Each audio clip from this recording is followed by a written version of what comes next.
Hi everyone, my name is Christine. I'm a tattoo artist from Toronto, and recently I got really into reading, and for the month of January, now that the month is over, I wanted to share with you guys all the books that I have read for the month of January. So between fantasy and more contemporary works like thrillers and mysteries, I had read a total of 10 books. I'll quickly talk about them one at a time. So January 1st, to start the year off strong, I ended up finishing off Kingdom of Ash, which was from the Throne of Glass series by Sarah J. Maas. I thought this book in particular was super duper immersive.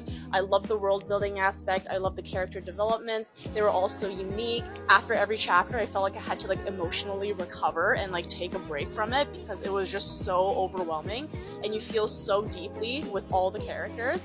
Between this series and the ACOTAR series that made her really, really popular, I do think this series is better. Romance aspect isn't as much in the foreground as it is in ACOTAR, but the plot is amazing. It's very, very plot driven, and I do think this is a better representation of what Sarah J. Maas does. After that, I read Hidden Pictures. It is about a girl named Mallory. She's 19 years old. She's a recovering addict, and she gets a job as a babysitter, babysitting a little boy named Teddy. I really like this book because I thought it was really easy to read. I really liked that they incorporated photos and pictures, like kid drawings in it, which I thought was a really, really fun element. What I wasn't a huge fan of was the ending. I thought there was a couple of plot holes that I didn't feel like made any sense. Next, I read Quicksilver. It had fae, it had vampires. I really liked the enemies to lovers trope in it. I thought they did a really good job. I really, really loved the ending of it. I did feel like there was a lot of similarities in the plot and the storyline that was very, very similar to ACOTAR, but I think it worked for it because I still really, really enjoyed it. Another thing I really, really liked about it, despite the fact that it was really similar to ACOTAR, was I liked the element of alchemy in it, which they incorporated, and I thought that was really, really cool. So after Quicksilver, I had read The Housemaid's and The Housemaid's Secret. It was 2 books. They have more, but I've only read the first 2. The Housemaid, it follows a girl named Millie who comes out of prison. She's on parole and she gets a job as a housemaid, ergo the title. She starts discovering secrets about this family that she's working for, and it's really interesting because there's twists and turns. It's very fast-paced, and I really like the ending of it. I'm not going to give anything away. However, the second one kind of followed the same idea. It's about a girl named Millie, and obviously she's a housemaid, and there are very similar twists and turns, so it became a little predictable. After that, I read a fantasy series called The Serpent and the Wings of Night. It's a duet, so there's 2 books in this particular duet. The first one, it follows a girl named Oriah who's a human, and she joins a kind of a competition, a deadly competition, very similar to the Hunger Games, but with vampires.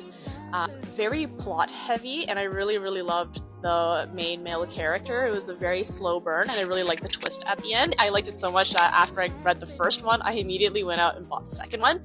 In terms of the second book, however, I think it started off really, really slow, and I wasn't the biggest fan of how it started off, but halfway through it did definitely pick up, and I really, really liked it by the end.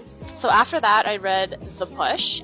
It was a contemporary piece that kind of talked about the complexities of motherhood and postpartum depression, and it was interesting because the perspective of it was very multi-generational, so you kind of understood the character, her, and where she came from. It reminded me a lot of We Need to Talk About Kevin. After that, I read My Dark Vanessa. It was a story that followed a girl who at the time was 15, and she ends up dating her 40-year-old teacher. It really talked about topics of sexual abuse and pedophilia, and for a lot of people, it was really hard to read because I think I heard that it was based off of a true story. Overall, I really liked it. I really liked how dark it was. And after that, I read Onyx Storm, which everyone was reading, so I don't have to give much of a summary on it. But I will say, in the beginning, I was confused. There was so many characters, there was so much happening immediately, and I completely felt like I didn't even read the first 2 books. I was like, I don't understand what's happening. I don't know who this person is. What are they doing? I should have done a reread. Halfway through, I did kind of catch on to it, or maybe I just gaslit myself into thinking I understood what was happening, but at the end I was still confused, and not gonna lie, it's still living rent-free in my head right now. Still loved it. I absolutely loved Onyx Storm. And then last, I read Phantasma. It was about a necromancer named Ophelia, and she goes into a deadly competition called Phantasma to go look for her sister who joined. I really liked the main male character. There were certain things in this book that I felt like didn't really make a lot of sense. They talked about her being a necromancer, but they didn't really touch up a lot on the fact that she's a necromancer. I felt the plot itself was also a little bit too easy, maybe because I had just read Onyx Storm, which was so dense and so complicated, and going into a story that didn't focus too much on world building when it should have. It just felt a little bit too easy. I loved how fast-paced it was, and I loved the representation of OCD that the character experiences in the book. I thought that was a really interesting take on it.